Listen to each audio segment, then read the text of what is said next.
How to change music length of Instagram story. Here's how. To begin, open the Instagram app on your device. Next, tap on your story icon at the top left to enter the story mode.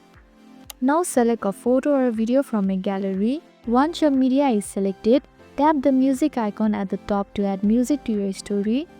Now look through the available music or simply search for the music in the search bar. After choosing a song, you will see a slider bar at the bottom. Tap the number in the bottom left. This option lets you select the music length between 5 seconds to 15 seconds.